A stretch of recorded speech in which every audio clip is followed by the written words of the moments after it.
آپ جب آخری وقت میں آپ کا بیمار ہونا اختیاری تھا، آپ خود ہم کہیں نا کہ آپ بیمار ہو گئے تو حضور کے تو لعاب میں شفا تھی، آپ تو بیمار ہو ہی نہیں سکتے تھے، صرف آپ کا بیمار ہونا ایک اختیاری تھا۔ تو آپ نے حضرت صدیق اکبر کی امامت کو، خلافت کو ثابت بھی کرنا تھا، اور تو اس وقت حضرت صدیق اکبر کو حکم دیا۔ حضرت آقا کریم صلی اللہ علیہ وسلم نے جب آپ گھر میں آرام فرما تھے تو آپ نے فرمایا، آپ کے پاس آپ کی زوجہ محترمہ حضرت عائشہ صدیقہ رضی اللہ تعالی عنہا موجود تھیں، تو آپ نے فرمایا مرو ابا بکر فل یصلی بالناس، کہ نماز کا ٹائم ہو چکا ہے، تو آپ ابو بکر کو حکم دیں ابو بکر کو کہ وہ نماز پڑھائے۔ اب اس موقع پہ حضرت عائشہ صدیقہ رضی اللہ عنہ نے عرض کی کہ یہ جو منصب ہے امامت کا، حضور پہ مصلی پہ کھڑا ہونا، یہ کوئی معمولی سی بات تو ہے نہیں، یہ نبوت کا منصب ہے، تو میرا باپ تو رقیق القلب ہے، بڑا نرم دل ہے، تو وہ مصلی پہ کھڑا کیسے ہوگا، اور مصلی رسول اکرم کا،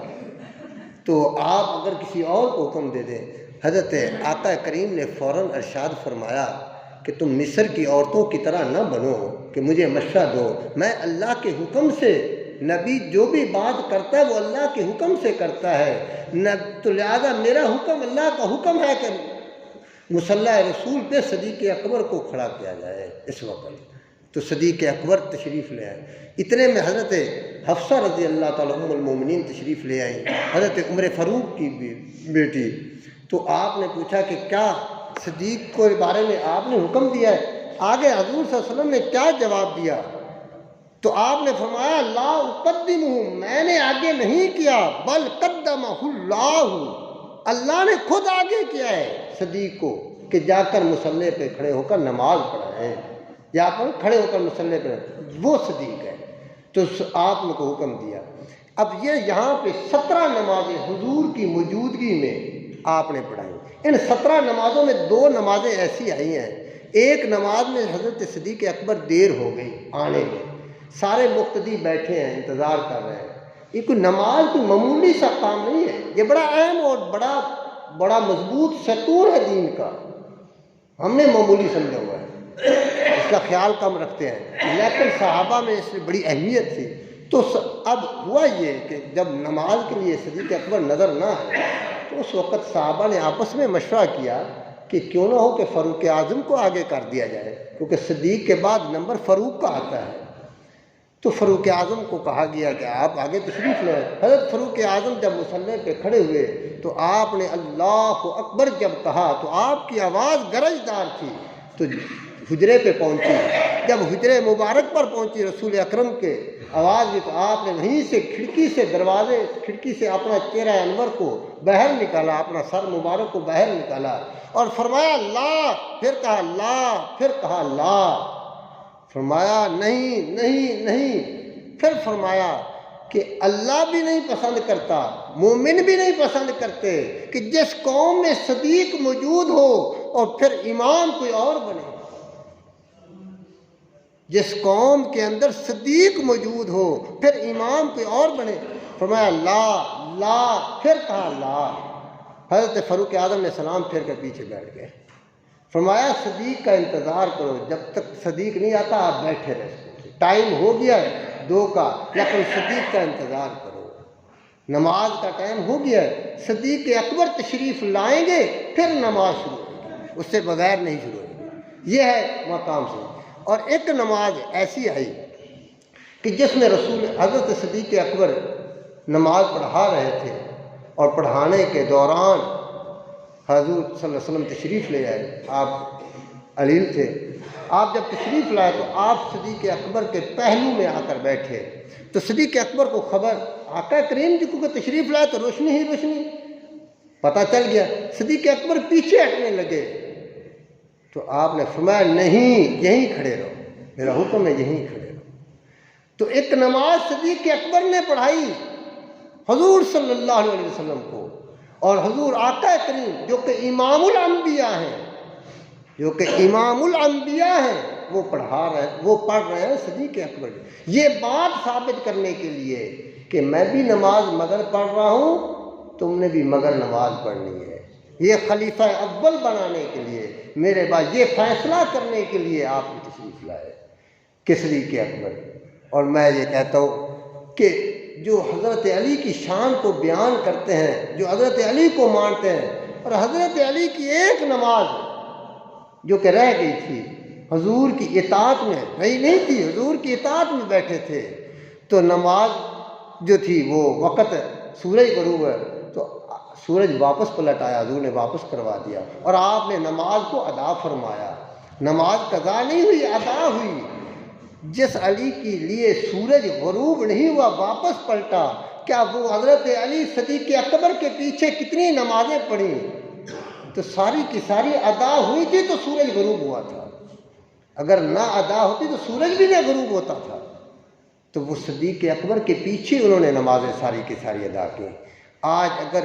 شان صدیق اکبر کے اوپر کوئی اعتراض کرے یا یہ کہے کہ عدالت صدیق اکبر نے نہیں کی، تو یہ وہ اپنے منہ کے اوپر مٹی ڈال رہا ہے۔ حدیث پاک میں آتا ہے، حضور صلی اللہ علیہ وسلم نے فرمایا صحابہ کے بارے میں، حضرت ابو سعید خدری رضی اللہ عنہ سے روایت ہے، وہ قال النبی صلی اللہ علیہ وسلم لا تسبوا اصحابی فلو ان احدکم انفق مثل احد ذهبا۔ فرمایا نبی کے صلی اللہ علیہ وسلم، میرے صحابہ کو گالی مت دینا، میرے صحابہ کو گالی مت دینا، میرے صحابہ تم میں سے کوئی ایک اگر احد پہاڑ کے برابر سونا خرچ کرے، فرمایا تم ان کے ایک مد، ایک سیر یا اس سے نصف سیر کے سونے کے برابر بھی تمہارا وہ احد پہاڑ کے سونے نہیں ہو سکتا، پہنچ سکتا،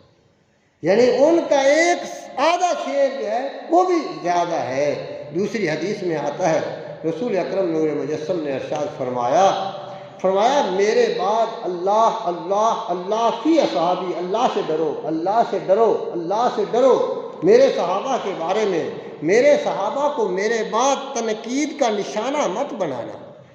یہ نہ سوچنے بیٹھ جانا کہ یار انہوں نے عدل نہیں کیا، انہوں نے انصاف نہیں کیا، ان کی یہ غلطی ہے، نعوذ باللہ من ذالک، ان کی یہ ہے، یہ تبصرے مت کرنا میرے صحابہ کے بارے میں۔ فرمایا ان سے محبت میری وجہ سے محبت ہے، ان سے بغض رکھنا میری وجہ سے پھر بغض رکھنا ہے، یعنی ان سے اگر تم دشمنی کرو گے تو مجھ سے دشمنی کرو گے۔ فرمایا ان کو تکلیف دینا مجھے تکلیف دینا، جس نے مجھے تکلیف دی فرمایا اس نے اللہ کو تکلیف دی، ان قریب اللہ اس کو پکڑ لے گا، ان قریب اللہ تعالیٰ اس کو پکڑ لے گا۔ اگلی حدیث عبداللہ ابن عمر سے سنیں، ٹائم ہو چکا ہے۔ قال رسول اللہ صلی اللہ علیہ وسلم اذا رأیتم الذین یسبون اصحابی فقولوا لعنت اللہ علی شرکم۔ یہ خود محبوب عربی فرما رہے ہیں، فرمایا جب تم دیکھو ان لوگوں کو جو میرے صحابہ کو گالی دیتے ہیں، فقولوا تم کہو لعنت اللہ علی شرکم، کہ تمہارے شر کے اوپر اللہ کی لعنت ہو۔ دوسری حدیث میں آتا ہے، حضرت عبداللہ ابن عباس حضور کے چچا زاد بیٹے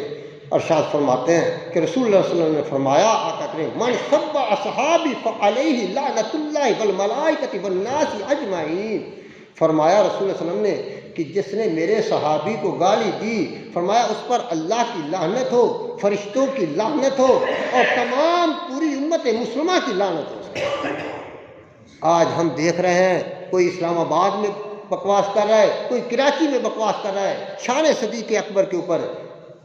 لیکن حضور فرما رہے ہیں ان کے اوپر اللہ کی لعنت ہے۔ فرمایا سانپ کا کام ہے ڈستا رہنا، سانپ چاہے غار میں ہو وہ ڈس رہا ہے، وہ اپنی زہر اگل رہا ہے، چاہے اسلام آباد میں ہو چاہے کراچی میں ہو وہ اپنی زہر کو اگل رہا ہے، لیکن اللہ کی لعنت ان پہ ہمیشہ رہے گی۔ جو نبی صدیق کے ایمان کے اوپر شک کرے وہ خود کافر ہے، کیونکہ قرآن کا وہ منکر ہے، قرآن نص قطعی سے صدیق کی صحابیت ثابت ہے۔ دعا کرو کہ اللہ تعالی ہمیں حضور کے اصحاب کا عاشق بنائے۔ وآخر دعوانا الحمدللہ۔